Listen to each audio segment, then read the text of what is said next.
Hello everyone, आप सभी का पुनः स्वागत है सरकारी डायरी के इस यूट्यूब चैनल में। इस वीडियो में हम लोग बात करने वाले हैं झारखंड शिक्षक पात्रता परीक्षा के बारे में, यानी जेटेट परीक्षा के बारे में। ठीक है।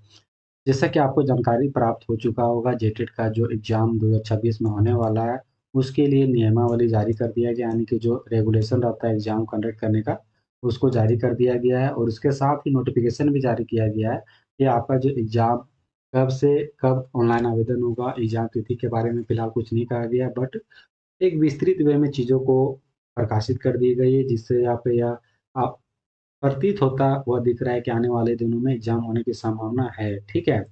सिलेबस भी जारी कर दिया गया इसमें। जैसे कि आपको पता होगा कि जब 2024 में सिलेबस जारी किया गया था, उसमें बहुत सारे विसंगति था जिसको किसी वे में एक्सेप्ट नहीं किया जा सकता था। तो उन सब चीज़ों को सुधार करते हुए एक नए सिरे से सिलेबस को जारी कर दिया गया है। ठीक है। तो इन सभी चीज़ों को इस वीडियो में कंप्लीट वे में देखने वाले हैं, समझने वाले हैं, ताकि एग्जाम में जो अभ्यर्थी बैठेंगे उसमें किसी प्रकार का मन में संकोच या फिर चीज़ों को एग्जाम को लेकर क्लियर रहना जरूरी है। ठीक है। तो इस वीडियो में हम लोग कंप्लीट वे में जेटेट 2026 के बारे में जो भी जानकारी रहेगा उसको बढ़िया से देखेंगे, और जो भी आने वाले दिनों में आप एग्जाम को कैसे एग्जाम के लिए कैसे तैयारी कर सकते हैं, तो इन सब चीज़ों के बारे में डिस्कशन करने वाले हैं वीडियो के अंत तक। ठीक है।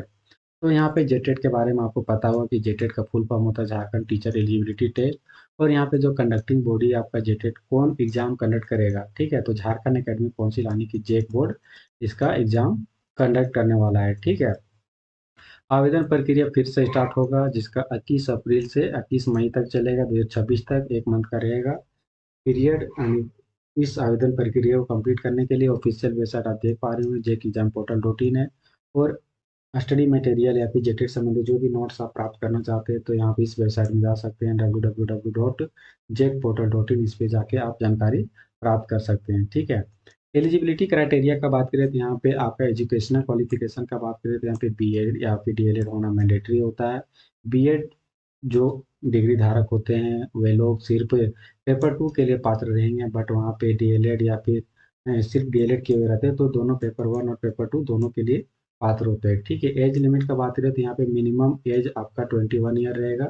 ठीक है ना। मिनिमम एज अभ्यर्थी का कितना रहना चाहिए, 21 ईयर होना चाहिए। ठीक है। एग्जाम पैटर्न का बात किया जाए तो जैसा कि आपको पता होना चाहिए कि इसमें पेपर दो होते हैं। ठीक है। पेपर वन और पेपर टू। पेपर वन आपका प्राइमरी लेवल का होता है और पेपर टू होता है प्राइमरी अपर प्राइमरी लेवल का, यानी 6 to 8 के लिए। ठीक है। 6 to 8 के लिए प्राइमरी लेवल में जो क्वेश्चन पूछे जाते हैं एमसीक्यू, और दोनों में एक एमसीक्यू क्वेश्चन ही पूछे जाते हैं। ठीक है। सिलेबस डिफिकल्टी लेवल में थोड़ा डिफरेंट होता है। जो आपका प्राइमरी लेवल यानी पेपर वन रहेगा, उसमें आपका 10th लेवल का डिफिकल्टी लेवल क्वेश्चन पूछे जाएंगे। ठीक है। बट वहीं पे पेपर टू का बात किया जाए यहाँ पे, तो +2 लेवल का यहाँ पे डिफिकल्टी लेवल का क्वेश्चन पूछे जाएंगे। टाइमिंग सेम है, 2 घंटा 30 मिनट, 2 घंटा 30 मिनट दोनों के लिए। नेगेटिव मार्किंग किसी में भी नहीं है। ठीक है। यानी कि आप बेधड़क सभी क्वेश्चनों को अटेम्प्ट कर सकते हैं बिना किसी डर के कि आपका गलत आंसर होने पे आपका मार्क्स कम हो जाएगा। ठीक है ना।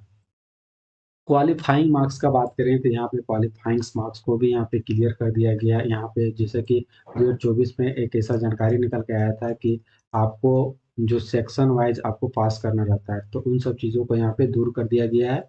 आपको ओवरऑल मार्क्स में जो मार्क्स लाएंगे वो आपका इतना रहना चाहिए। जैसे कि आप जनरल या फिर ईडब्ल्यूएस कैटेगरी से बिलोंग करते हैं तो आपको 60% लाना होगा, जो कि 150 का 90 नंबर होता है। ठीक है। 90 नंबर होता है।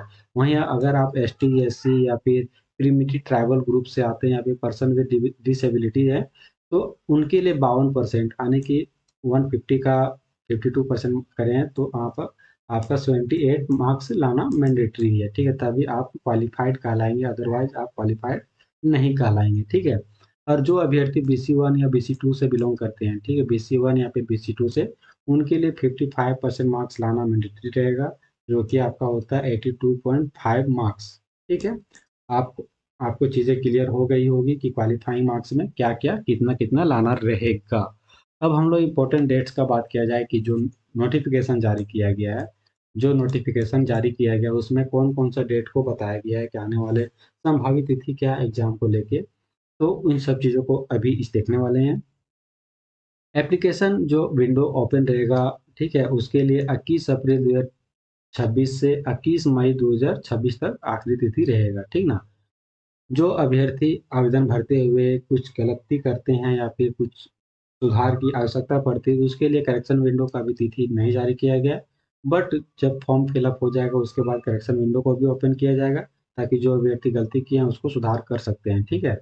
उसके बाद आपका एग्जाम डेट पब्लिश किया जाएगा। पहले आप ऑनलाइन आवेदन का जो भी प्रक्रिया रहेगा इसको कंप्लीट करने के बाद एग्जाम तिथि को इसी दौरान कभी भी पब्लिश कर दिया जा सकता है। बट संभावना तिथि का बात किया जाए तो बीते दिनों प्रभात खबर में एक न्यूज छपी थी, पेपर कटिंग का बात करें तो वहाँ पे जो गेस किया गया था कि आपका जो एग्जाम कब हो सकता है, जून में, ठीक है, जून 2026 में।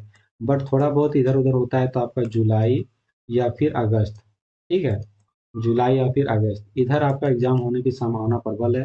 अगर जून में नहीं हो पाता तो जुलाई अगस्त सितंबर, इधर जो 3 मंथ हो जाता है, जुलाई अगस्त सितंबर, इधर पॉसिबिलिटी है कि आपका एग्जाम होगा ही होगा, ठीक है। जिस हिसाब से मतलब कहीं किसी प्रकार का त्रुटि का बात नहीं है, सब तरह से चीज़ों को जितना विसंगति था उसको दूर करके चीज़ों को फ्रेश वे में जारी किया गया है, तो संभावना है कि एग्जाम होने में कोई रुकावटें नहीं आएगी, ठीक है। तो जुलाई अगस्त सितंबर इधर एग्जाम हो जाएगा, ठीक है।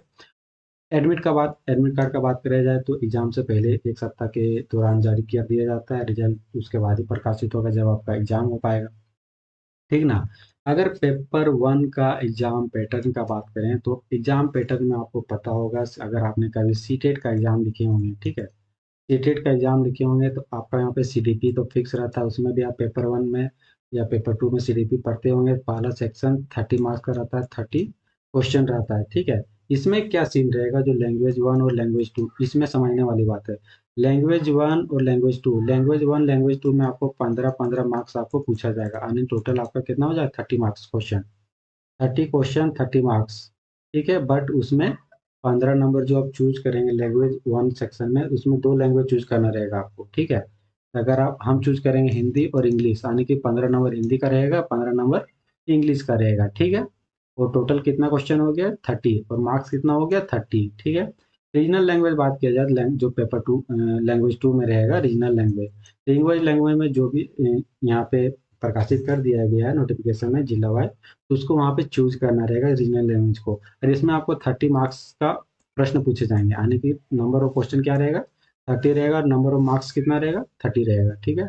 मैथमेटिक्स और इन्वायरमेंटल स्टडीज पढ़ना रहेगा, 30 मार्क्स का रहेगा, यानी टोटल आपको कितना हो गया, 150 मार्क्स हो गया और 150 क्वेश्चन हो गया, ठीक है। बट यहाँ पे आपको इस चीज़ को ध्यान रखना रहेगा कि लैंग्वेज में आपको कंफ्यूजन नहीं रहना। जो आपका लैंग्वेज वन रहेगा उसमें दो चूज करना रहेगा, हिंदी इंग्लिश को या फिर इंग्लिश उर्दू को, जो जो आप कंफर्टेबल रहेंगे उस चीज़ को। और लैंग्वेज टू में आपको रीजनल लैंग्वेज चूज करना रहेगा जिसमें 30 मार्क्स कंप्लीट रहेगा, ठीक है। और पेपर टू का बात करें तो यहाँ पे पेपर टू में थोड़ा बहुत अलग देखने को मिलेगा। यहाँ पे पेपर टू में जो आपका सीडीपी सेम ही रहेगा, बट क्वेश्चन लेवल थोड़ा बहुत वेरी करेगा, ठीक है ना। यहाँ पे लैंग्वेज वन और लैंग्वेज टू का बात किया जाए तो देखो इसमें भी उसी तरह सीन है कि आपका दो को चूज करना रहेगा, फिर 15-15 मार्क्स का क्वेश्चन पूछे जाएंगे इसमें, ठीक है। 15-15 क्वेश्चन रहेंगे और मार्क्स आपका 15-15 जोड़ के 30 मार्क्स हो जाएगा। लैंग्वेज टू में भी रीजनल लैंग्वेज आपको चूज करना रहेगा, जैसे मान लीजिए हम खोटा रख रहे हैं तो रीजनल लैंग्वेज टू में आपका मेरा क्या हो जाएगा, खोटा, ठीक है ना। और यहाँ पे लैंग्वेज वन में हिंदी इंग्लिश, तो इधर 15-15 और यहाँ पे 30, यानी टोटल लैंग्वेज का कितना क्वेश्चन हो गया आपको, 60 क्वेश्चन और 60 मार्क्स। जीडीपी का आपका 30 क्वेश्चन हो गया। और यहाँ पे जो चौथा सेक्शन बात करें, मैथमेटिक्स साइंस और सोशल स्टडी, जो लोग मैथमेटिक्स और साइंस है उसको कंप्यूटर भी पढ़ना होगा, कंप्यूटर का मार्क्स आपका 10 नंबर का रहेगा, ठीक है। और बाकी 60 नंबर में से 50 मार्क्स आपका क्या रहेगा, मैथमेटिक्स और साइंस से पूछे जाएंगे। उसी तरह जो सोशल साइंस या फिर सोशल स्टडीज से आते हैं उनको सब्जेक्ट स्पेसिफिक से 50 क्वेश्चन पूछे जाएंगे और 10 मार्क्स आपसे कंप्यूटर को भी मतलब कंप्यूटर से पूछा जाएगा, ठीक। आनी टोटल आपका कितना क्वेश्चन हो गया, नंबर ऑफ क्वेश्चन 60 हो गया और नंबर ऑफ मार्क्स भी 60 हो गया। ओवरऑल का बात किया जाए तो 150 क्वेश्चन रहेगा और 150 आपका मार्क्स रहेगा। टाइमिंग आपका वही रहेगा, 2 घंटा 30 मिनट का, ठीक है। तो ये सब चीज़ें यहाँ पे स्पष्ट हैं। और हम लोग सिलेबस को बात करें तो सिलेबस को लेके, तो सिलेबस जो जारी किया गया है सिलेबस को हम लोग थोड़ा देखने का प्रयास करते हैं कि सिलेबस जो जारी किया गया वो किस हिसाब से है, हम लोग कैसे चीज़ों को देख पाएंगे, सिलेबस को कैसे पढ़ेंगे, ठीक है। तो जैसा कि आप यहाँ पे स्क्रीन में देख पा रहे होंगे, यहाँ पे क्या क्या है, झारखंड शिक्षक पात्रता परीक्षा, ठीक है। यहाँ पे क्या है, झारखंड शिक्षक पात्रता परीक्षा के लिए जो विषय गणित यानी मैथमेटिक्स। तो प्राथमिक स्तर के लिए यानी क्लास 1 से 5 के लिए पेपर वन के लिए आपका मैथमेटिक्स का सिलेबस है, ठीक है। अगर पेपर 2 का बात किया जाए तो देखो यहाँ पे पेपर 2 का मैथमेटिक्स यहाँ पे सेपरेटली अलग अलग पेज में मेंशन किया गया है। यहाँ पे ऐसा नहीं कि आप पेपर 1 को कुछ पढ़ रहे हैं या फिर पेपर 2 का पढ़ रहे हैं, तो नहीं। यहाँ पे साफ साफ चीज़ों को मेंशन कर दिया गया है, जैसे गणित यहाँ पे मेंशन किया हुआ है। तो यहाँ पे 6 to 8 के लिए, यहाँ पे पेपर 2 के लिए भी देख पा रहे होंगे मैथमेटिक्स का इतना ज़्यादा सिलेबस है, क्योंकि प्राइमरी लेवल का सिलेबस थोड़ा शॉर्ट रहता है, तो आप देख पा रहे हैं शॉर्ट ही है, ठीक है। और यहाँ पे देख पा रहे हैं पेपर 2 का थोड़ा बहुत इन लार्ज वे में है, थोड़ा बहुत एक्सटेंडेड वर्जन में है। विज्ञान का सब्जेक्ट देखोगे, यानी विज्ञान सब्जेक्ट का, तो आप यहाँ पे इसका सिलेबस देख पाएंगे, सब्जेक्ट स्पेसिफिक और यहाँ पे सब्जेक्ट पेडागोजी, ठीक है, सब्जेक्ट स्पेसिफिक और पेडागोजी, इसी तरह सब कुछ यहाँ पे सब्जेक्ट का मिल जाएगा। अगर रीजनल लैंग्वेज का भी बात किया जाए आने की, देखो अगर कोई अभ्यर्थी संस्कृत रख रहा होता है, ठीक है, यहाँ पे क्या 1 to 5 के लिए, तो 1 to 5 के लिए आपको संस्कृत में इतना सारा कंटेंट पढ़ना होगा 30 मार्क्स के लिए, ठीक है। वहीं पे यहाँ पे पेपर 2 का बात किया जाए तो जो आपका रहेगा संस्कृत का पेपर 2, तो यहाँ पे देख पा रहे हो इतना पढ़ना होगा। तो सबके लिए यहाँ पे मेंशन कर दिया गया है, कंफ्यूज होने वाली कोई बात नहीं है, सब कुछ को साफ साफ में मेंशन किया गया। कहने का मतलब यहाँ पे नागपुरी देख पा रहे होंगे, जो आप यहाँ पे सामने स्क्रीन में दिख रहा होगा। भाषा 2 आने की जो लैंग्वेज रीजनल लैंग्वेज होता है, रीजनल लैंग्वेज, अगर नागपुरी वहाँ पे चूज करते हैं आप, तो वहाँ पे देखो पेपर 1 के लिए आपका सिलेबस इतना रहेगा, पेपर 2 के लिए आपका सिलेबस इतना रहेगा, ठीक है। तो चीज़ें स्पष्ट हैं, कंफ्यूजन वाली बात नहीं है, आप इसका बढ़िया से तैयारी कर सकते हैं, ठीक ना। और यहाँ पे जो ऑफिशियल नोटिफिकेशन का बात किया जाए तो ऑफिशियल नोटिफिकेशन में देखोगे कि जो एग्ज़ाम का जो आपका डेट रहेगा या फिर ऑनलाइन आवेदन का डेट रहेगा, तो इन सब चीज़ों के बारे में बताया गया है। ऑनलाइन आवेदन प्रक्रिया 21/4 से 21/5 तक चलेगा, बट एग्ज़ाम डेट को अभी कोई जानकारी नहीं दिया गया है। बस इस बात को ध्यान रखेंगे, जो अभ्यर्थी 2024 में जेटेट के लिए जो फॉर्म फिलअप कर किए हुए थे, कंप्लीट किया था, यानी कि फीस को पे करके कंप्लीट किए हुए थे, उनको दोबारा से फी को पे नहीं करना रहेगा, ठीक है। जो अभ्यर्थी 2024 में फॉर्म फिलअप नहीं किए थे, यानी पेमेंट नहीं किए थे, उनको कंप्लीट वे में फॉर्म को फिल करना होगा, कंप्लीट वे में पेमेंट करना होगा, तभी आपका एप्लीकेशन को कंप्लीट माना जाएगा, ठीक है। तो फिलहाल इस वीडियो में इतना ही। जो भी जानकारी आने वाले दिनों में निकलेगा जेटेट परीक्षा से संबंधित, तो उन सब चीज़ों को इसी प्रकार वीडियो के माध्यम से हम लोग एक दूसरे से चर्चा करेंगे और चीज़ों को जानने का प्रयास करेंगे, ठीक है।